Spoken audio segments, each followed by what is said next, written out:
네. 한번 가봐야겠습니다. 네, 네. 그 좀 이게 뭐 이사님도 그 제 대표적인 부동산 전문가시지만 요즘 부동산 전문가분들이 다 또 굉장히 서로 다른 견해를 갖고 계시고 네. 그것 때문에 뭐 저희 집코노미 나오신 분들도 이제 예전에 뭐 이렇게 좀 뭐 말씀하셨던 거를 갖고 뭐 공격도 받으시고 막 이제 여러 그런 반응이 나오는데 때론 전망이 틀리기도 하지만 좀 합리적으로 투자를 잘 하려면 요거는 좀 있어야 된다 뭐 하는 그런 방법 같은 게 좀 있을까요? 아, 뭐 저도 전문가지만 저도 틀리는데요. 뭐 근데 사실 또 이렇게 시장이 급격하게 변동이 될 줄 알았더라면 네, 사실은 뭐 그런 틀린 전망을 하지 않았겠지만 이제 저희가 예상하는 것 밖에 어떤 일들이 일어나니까 사실 또 컨트롤이 안 되는 시장들이었었으니까 그걸 굳이 변명으로 드리자면 그렇고요. 사실은 이제 약간 그런 고민을 해봤어요. 예를 들면 예전에 초창기에는 그냥 전문가로 대별됐던 분들이 예를 들면 뭐 연구원에 계셨거나 아니면 본인이 컨설팅을 하셨거나 뭐 저처럼 금융권에 있었거나 이제 이런 분들이 있었던 시대에 있고 요즘에는 뭐 유튜브나 어떤 자기의 어떤 개인 방송들을 통해서 본인들을 충분히 PR을 하고 또 본인이 투자의 경험을 가지고 많이 나누기도 하잖아요. 그럼으로 인해서 많은 분들이 굉장히 똑똑해지는 시장이고 굉장히 그런 부분은 긍정적인 부분은 있는 것 같아요.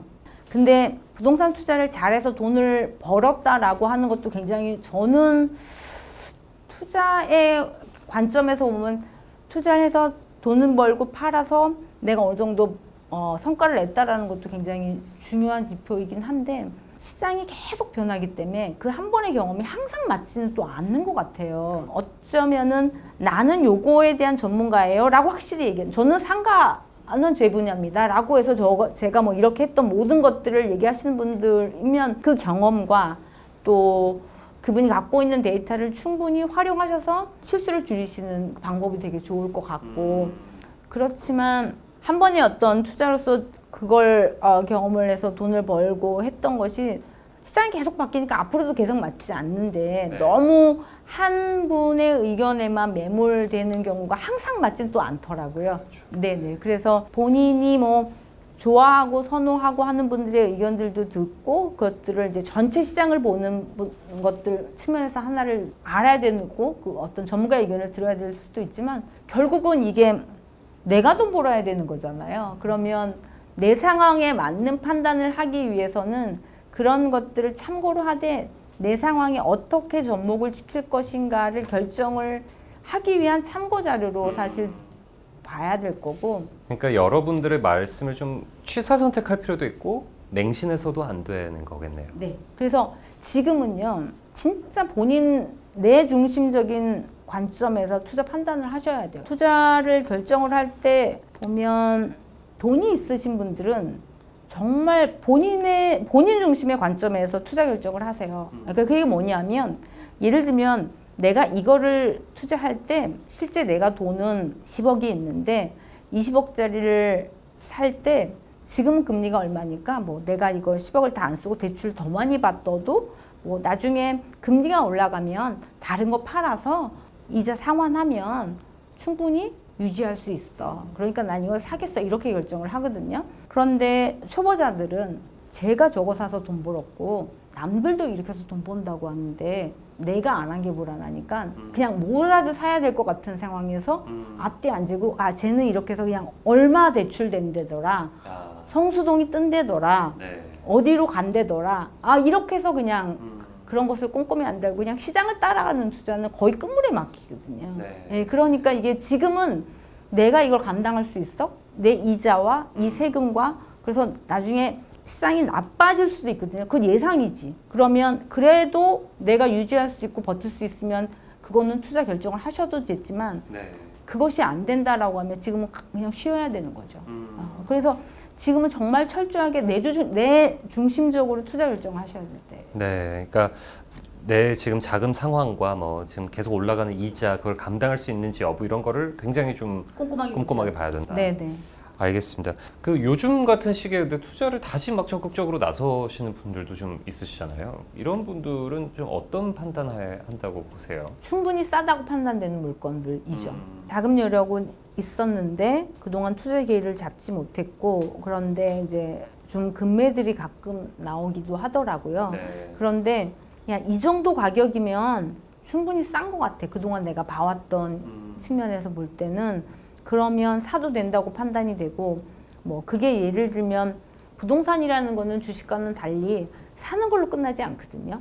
사서 이거를 예를 들면 내가 집이면 내가 그냥 거주할 수 있어서 뭐 이자를 내고 운용하기가 괜찮는지, 임차를 해야 되면 전세든 아니면 상가여서 임차인이든 간에 뭐 토지라도 사실 뭐 농지면 이거 어떻게 운영할 것인가, 사실 운영과 관리에 대한 부분이 중요한데 이것까지도 내가 해결 방안이 있는지에 대한 부분인데, 이런 것들이 저거가 충분히 싸서 지금 매입하면 이런 컨셉으로 운영을 하면 뭐 충분히 이자를 내고도 남을 거야. 네. 이 판단이 있는 분들은 지금도 사시긴 하더라고요. 근데 이제 아마도 그런 경험과 네트워크가 실질적으로 할 수 있는 방법에 대한 아이디어가 없으면 지금은 섣불리 나서기가 되게 어렵기 때문에, 그래서 아마 이제 보면 왜 항상 부자가 돈 벌 기회가 많을까라고 생각하면 결국은 돈이 여유가 있다는 것들은 나쁠 때 안 팔고 시간을 벌 수 있는 힘이 되는구나. 그렇죠. 네, 그래서 약간 현금을 갖고 있어야 돼. 이제 이래야 되는데 뭔가 시장이 좋을 땐 계속 좋을 줄 알고 모든 게 약간 올인해가지고 투자하는 경우들이 많기 때문에 정말 지금은 싼 물건들이 나오기 시작을 했는데 투자할 돈이 없네요. 이런 경우가 되게 많은 거죠. 그러니까 좀 지금 같은 시기는 그러니까 좀 공부를 좀 더 많이 하고 좀 준비를 하고 자기 상황을 명확히 판단을 하고 해야 되는 시기네요. 그러실 것 같아요. 예, 네. 그러셔야 될 것 같아요. 그러니까 좋은 시장만 보셨다라고 하면 시장이 결국은 양면성이 있었다라는 것들을 알거나 경험했던 분들은 시장이 무섭다는 생각도 하기 때문에 사실 어느 정도 내가 들어갈 수 있는 것과 나올 때의 뒤를 충분히 확보해 놓고 있는데, 좋을 때 시장을 보면 계속 갈 것처럼 그렇죠. 느껴지거든요. 예, 그래서 너무 한쪽만 방향으로 달려가기 때문에 지금은 조금은 혹시 그럴 여력이 되신다면 지금은 조금 준비하시고 그 다음을 조금 스텝을 보셔야 될 필요 있는 것 같아요. 그러면 그 시장이 좀 진정이 되고 이게 네. 이런 뭔가 하락장과 이런 거래 절벽 상황이 좀 끝난다면 뭐 어떤 게 좀 좋을까요? 뭐 어떻게 준비를 해야 하는 건가요? 일단 주택 시장은 뭐 정부 정책이나 뭐 여러 가지 영향이 있겠지만 그 사인이 먼저 오는 게 전셋값에서 먼저 움직이지 않을까. 왜냐하면 이제 사람들이 대출을 받아가서 뭘 하기는 쉽지 않을 거고, 네. 그나마 전세 시장이 조금은 하락세가 진정이 되고, 그러니까 결국은 전월세의 전환율이 지금은 훨씬 더 월세가 유리하잖아요. 서울이 네. 4.9% 정도 수준밖에 안 되니까. 근데 이것이 조금은 이제 어차피 계약이 돼 있는 물건들이 뭐 한번 텀이 돌아가고 나서 그러면 뭐 내년 이후 정도가 되면서 이게 자연스럽게 조정이 돼서 전세값이 일단 여전히 공급 자체가 많았던 건 아니기 때문에 전세가 조금 안정돼서 어느 정도 수준으로 시장의 매매 수준 비슷하게 또 다시 비슷하게 올라오게 되면 전세를 통해서 갭을 투자하거나 뭐 이제 이런 수요가 있을 수도 있을 거고, 뭐 이제 그 정도의 신호가 올 때까지는 조금은 기다려야 될 수밖에 없을 것 같고, 그래서 그 신호가 먼저 오는 거는 아마도 전세값에서 출발하지 않을까라는 생각은 들고요. 그다음에 아마도 이제 주택시장 외에 다른 분야가 뭐가 좋을까 내년에라고 보면, 지금 그나마 움직이고 있는 시장들이 묶였던 여행이 살아나면서 이제 숙박이나 이런 쪽 시장들은 꽤 가동률이 좋아요. 그래서 생각보다 지역의 어떤 작은 로컬 숙박이나 이런 시장들이 가동률이 꽤 좋으면서 수익이 잘 나는 경우들이 있어서, 결국 운영의 노하우가 없기 때문에 사실 운영과 관리의 노하우가 있을 수 있으면 지금은 잘 운영되는 곳들은 이미 안 좋은 것들이 시장에서 이미 이제 그 팬데믹 상황에서 걸러졌기 때문에 그래서 좋은 지역에 잘 운영되는 것들은 꽤 수익이 좋아서 이제 그런 자산들은 잘 운영이 되면 조금은 이제 조금에 나온 것들이 거래가 된다고 하면 잘 운영을 할 수 있는 파트너를 만나거나 뭐 본인이 그런 노후가 있다면 좋겠지만 아마 일반 투자자 입장에서 숙박업소를 운영하기는 되게 쉽지 않을 것 같고요. 그런 운영을 전문으로 하는 쪽에 위탁 의뢰하시는 방법도 있을 것 같고, 뭐 이제 그렇게 하게 되면 조금 수익을 낼 수도 있을 것 같고, 그래서 결국 시장 상황에서 먼저 풀려서 자금이 먼저 풀릴 수 있는 곳이 어딜 거냐, 온기가 어디서 먼저 들어올 것이냐일 것 같아요. 예, 지금 그렇게 될 거고, 수익성 부동산 시장 중에서는 이제 서울의 오피스 시장은 여전히 공급은 조금 부족한 것 같아요. 오피스 시장. 네, 예, 그래서 여전히 강남 같은 경우는 잠깐 임대 물건 찾기가 어렵다라고 하는 경우들이 많고 그래서 오피스도 나쁘지는 않아요. 예, 그래서 그런 시장들도 아마도 금리 상승이 조금 더 진정이 되면 이제 임대를 올려달라 이렇게도 요구할 수도 있는 타임인 거고 그래서 결국은 이게 경기가 나쁘면 전가할 수가 없어요. 근데 어느 정도 시장이 먹히게 되면 이제 그 높은 그 조달 비용을 임대료한테 전가할 수 있게 되고 그렇게 된다면 또 역전이 되는 상황들이 나타날 건데 이제 그것은 시장에서 받아줄 만큼 경기가 좋아지는 쪽이 어디냐 그 시장을 먼저 봐야 될 건데 제가 예상키로는 숙박이나 뭐 아니면 이제 오피스 임대나 뭐 이제 이런 쪽들 먼저 시작이 되지 않을까 싶습니다. 그 오피스 투자 같은 경우는 뭔가 개인 투자자 입장에서 뭔가 조금 접근하기가 어려운 분야 같은데. 그렇죠.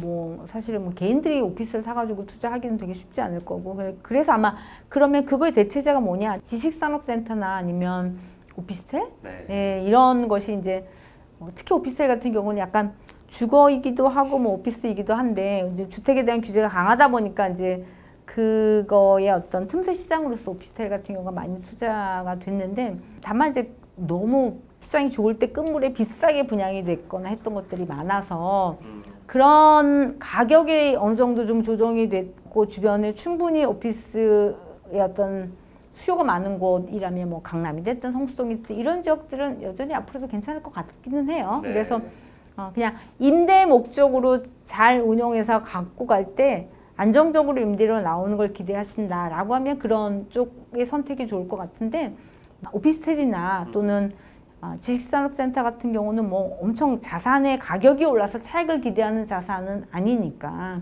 투자 목적은 조금 분명하게 결정하고 선택하셔야 될 것 같아요. 알겠습니다. 그 아까 이사님 처음에 이제 은행에 계셨을 때 주로 그 이제 프라이빗 뱅킹 쪽에 오래 계셨다고. 그러니까 진짜 고액 자산가들 많이 보셨을 텐데 분명히 고액 자산가들이 부동산을 접근하는 방법, 투자하는 방법과 또 그다음에 저같이 좀 젊은 세대들, 무주택 젊은 세대들이 부동산을 접근하는 법은 완전히 다를 것 같은데 좀 이 2030 세대한테 좀 이렇게 투자할 때 이렇게 해야 된다는 좀 조언을 해주신다면 좀 어떤 게 있을까요? 그러니까 뭐 사실 돈이 많으신 부자들이 투자했던 방법이 2030한테 꼭 맞을지는 모르겠어요. 그러나 부자들은 어떤 투자법을 선택을 하냐면 제가 한번 문제를 내볼게요. 투자할 때 어디가 뜰 때인지 그 지역을 보고 투자를 결정할 거예요? 아니면 여기가 나중에 잘 팔릴지 이걸 먼저 보겠어요? 돈 될 거 먼저 보시잖아요. 그럴 것 같은데요. 근데 사실은 제가 경험한 바로는 부자들은 나중에 잘 팔릴지를 먼저 보더라고요. 왜냐하면 부동산, 그러니까 결국은 아마 그게 돈의 크기 문제인 것 같아요. 그러니까 우리는 돈을 빨리 벌어야 되니까 더 많이 오르는 게 중요하잖아요. 근데 사실은 부자는 이미 돈도 많아서 더 많은 것들을 얻는 데 리스크를 지기보다는 더 리스크가 주는 쪽을 선택할 수밖에 없잖아요. 그렇기 때문에 이게 부동산은 환급성 떨어지는 게 가장 큰 건데 나중에 잘 팔려? 그러면 내가 이거를 예를 들면 100억짜리 하나를 좋은 데 사는 것보다는 30억짜리 3개 할까? 50억짜리 2개 할까? 이렇게 자르는 게 더 낫지 않을까? 이제 이렇게 계산을 하게 되는 경우들이 많은 게 왜죠? 라고 하면 나중에 잘 팔리고 50억짜리를 살 사람이 많지만 100억짜리를 사줄 사람이 많을까? 이제 뭐 이렇게 생각을 하는 접근 방법과 판단의 기준을 보면 나중에 잘 팔리도록 만들거나 그런 입지나 이런 상황에서 투자할 수 있는 물건을 결정을 하는 것. 그러니까 뭐 그게 굳이 말하면 그래서 강남은 무조건 되는 거야 라고 그냥 편하게 얘기하실지 모르겠지만 그 방식의 과정에 대한 결론들이 왜 그렇게 나왔냐 하면 쭉 해보니까 그래도 비싸면 강남에선 그래도 거래가 조금은 시장에 부침의 관계를 덜 받고 잘 되더라라는 거고 선호도가 높다 보니까 뭐 인차인을 찾기도 좋고 등등의 모든 것들이 작용했던 것 같아요. 그렇지만 더 정확히 말씀드리면 나중에 잘 팔릴까를 봤던 거가 궁극적으로는 그게 뭐 한마디로 얘기하면 그래서 뭐야 했더니 그러니까 강남이야 뭐 약간 이렇게 됐던 것 같고 또 하나는 결국 부동산은 또 이제 주식이나 어떤 부동산 다른 금융자산과 달리 세금이나 이런 관련된 비용이 너무 많이 소요가 되는 자산이거든요. 뭐 또 굉장히 돈을 버는 것 같은데 양도소득세 내고 뭐 관리비 내고 재산세 내고 하면서 번 게 없네 뭐 약간 이런 느낌? 그렇기 때문에 세금이 되게 중요해요. 그래서 지난 정부에서 9.13 대책 나오고 종부세가 갑자기 강화되면서 제 느낌으로는 강남 부자분들이 더 이상 아파트를 추가적으로 매입하는 게 거의 끊겼던 느낌이에요. 네. 그렇게 그 전에는 집을 사서 자녀들한테 증여하고 돈을 불리고 하는 투자가 많았었는데 세금이 갑자기 강화되는 쪽의 스탠스로 가니까 2006년 생각을 하면서 그때랑 비슷해지는구나. 그래서 더 이상 이게 뭐 굳이 이렇게 해봤자 애만 쓰지 큰 돈은 안 돼 라고 해서 투자의 패턴을 바꾸고 가면서 이제 빌딩으로 가시거나 이제 이렇게 발빠르게 움직였던 것들을 보면서 이게 세금이라는 것들이 굉장히 중요한 부분이기 때문에 네. 결국 나가는 비용이나 이런 것들도 결국 모든 것을 투자할 때 처음부터 끝까지 다 마주표가 찍어지려면 사실 세금까지 다 종결이 되고 남는 게 내 돈이거든요. 그렇죠. 네, 그래서 그런 것들 되게 중요한 것 같습니다. 그럼 젊은 사람들도 그런 뭔가 좀 어느 정도 환급성이 되는지 여부를 조금 부동산 투자할 때는 좀 유의 깊게 봐야 된다 이렇게 정말 중요한 부분인데 네. 어디가 돈 되는 거야만 관심이 있었던 거고 잘 팔릴 거라고 생각은 됐죠. 네. 그동안 그랬었으니까. 근데 이렇게 거래가 안 되고 이렇게 금리가 높아서 고통이 되면서 사실 그런 걱정을 하게 될 거를 경험을 못 해봤으니까 네. 그랬던 게 되게 큰 것 같아요. 알겠습니다. 제가 마지막으로 이 질문을 좀 드리고 싶어요. 이게 지금까지도 계속 부동산 투자에 대해서 얘기를 했지만 네. 젊은 세대 같은 경우는 최근에 사실 2020년, 2021년에 막 B2, 영끌 이런 데 나서면서 이게 첫 부동산 투자인데 그런 식으로 나갔다 지금 굉장히 절망에 빠져 있는 사람이 많습니다. 그래서 이 사람들 그리고 아직 부동산에 접근하지 못한 무주택자들 이런 젊은 세대들한테 부동산 투자할 때 반드시 이것만은 좀 염두에 둬야 된다. 이런 게 혹시 있다면 뭐가 있을까요? 아마 이제 지금의 기억이 평생 난 부동산 투자 안 해 막 우리가 한동안 주식 투자 안 해 이런 네네. 느낌처럼 될 수도 있는데 이게 이제 부동산이라는 게 그냥 투자만 해놓고 돈이 될 거를 기대할 수 없는 자산이라 이거는 나의 관리와 노력이 일정 정도는 해야 되는 거고 그래서 사실은 그렇게 쉽게 덤벼들 건 아니었는데 이제 지나 보니까 이제 그랬던 상황일 거고 그런데 너무 덩치가 큰 자산이고 나의 모든 것들이 많이 투자가 돼 있다 보니까 사실 손실을 확정해서 지금 싸게 던지고 나와 이건 쉽지 않습니다. 네. 그리고 가급적이면 예를 들면 내가 어느 정도 이자를 부담할 수 있어서 이 위기를 힘들지만 좀 버텨갈 수 있어 라고 하면 조금은 지금의 시기는 약간 소나기는 피해서 조금 끌고 갈 수 있으면 일단 괜찮을 것 같아요. 그러니까 이 시기가 계속 떨어지지만 않을 수도 있고 한번 팔 수 있는 반등의 기회가 올 수도 있다. 네. 그렇게 놓고 보면 지금보다는 조금은 전셋값이라도 진정이 되면서 팔 수 있을 만한 상황이 조금 더 호전되는 시기까지는 조금 끌고 갈 수 있으면 일단 그렇게 해서 본인이 손실을 조금 줄이거나 시장이 조금 좋아지는 타이밍을 기다릴 수 있으면 더욱 좋은 것 같고 본인의 상황이 녹록지 않아서 그렇게 기다리기가 만약에 어렵다라고 하면 그건 좀 빨리 판단을 해야 돼요. 왜냐하면 이게 올해로 끝날 게 아닐 수 있기 때문에 네. 그렇다라고 하면 아예 빨리 손실 확정 짓더라도 빨리 정리하고 그 다음 스텝을 준비하는 방법. 그래서 조금은 말론 쉬울지 모르지만 굉장히 쉽지 않은 부분이 있는데 네. 그런 부분들을 일단 만약에 지금 어려우신 분들이라면 나의 상황을 좀 냉정하게 판단해 볼 필요는 있을 것 같고 네. 그러니까 시장이라는 게 항상 좋지만도 않고 나쁘지만도 않은 게 지금 위로가 될지는 모르겠지만 아무튼 이제 그런 부분들을 염두에 두시면 결국 투자 판단의 책임도 본인이 결국은 안고 가야 되기 때문에 시장을 쫓아가면 좋은 판단이 이어지거나 나한테 많은 기회가 오진 않는 것 같아요. 그래서 결국 내가 투자할 수 있는 준비가 됐을 때는 그렇게 위기라고 느끼는 경우가 많지 않을 거예요. 그 위기 상황에 준비가 돼 있으니까. 네. 근데 내가 준비가 안 돼 있는데 따라가는 투자를 하다 보면 너무 허겁지겁 모든 것들이 결정이 돼서 내가 따라가기가 굉장히 힘들어지거든요. 그러면 나쁜 타이밍에 팔고 좋은 타이밍에 못 사고 이런 경우들이 생길 것 같아서 네. 지금도 그런 연습이었고 시장은 지금 절대로 끝나지 않습니다. 그러니까 얼마든지 기회는 오고 그러니까 계속 경기도 사이클이 있는 거니까 혹시 이번에 조금 어려움을 겪거나 어떤 성적이 좋지 않거나 이러므로 인해서 실망을 하셨던 분도 있지만 이번 시기가 지나고 나면 또 다른 기회가 올 수 있고 준비만 할 수 있으면 다시 회복될 수는 있습니다. 그러니까 네. 너무 실망하지 마십시오. 알겠습니다. 이거 어쨌든 아까 뭐 전문가들의 말도 그렇게 너무 맹목적으로만 이렇게 막 한 사람 말만 다 믿고 이러지 네. 말라고 하셨는데 그것처럼 이 시장 상황을 그냥 이렇게 맹목적으로 이렇게 생각 없이 쫓아가고 하면 좀 어려워질 수 있다. 네. 그래서 좀 주체적인 생각을 갖고 좀 특히 지금 같은 시기는 공부를 좀 많이 해야겠네요. 조금 좀 근력을 좀 다져야 되겠죠. 근력을 다져야 네. 되는 시기로. 예. 알겠습니다. 네. 이사님 오늘 나오셔서 너무 감사합니다. 긴 아. 시간 또 한번 나와 주실 거죠? 아, 물론이요. 네, 예. 좀 따뜻할 때 왔으면 좋겠습니다. 시장도. 네. 네, 알겠습니다. 너무 감사합니다. 네, 감사합니다.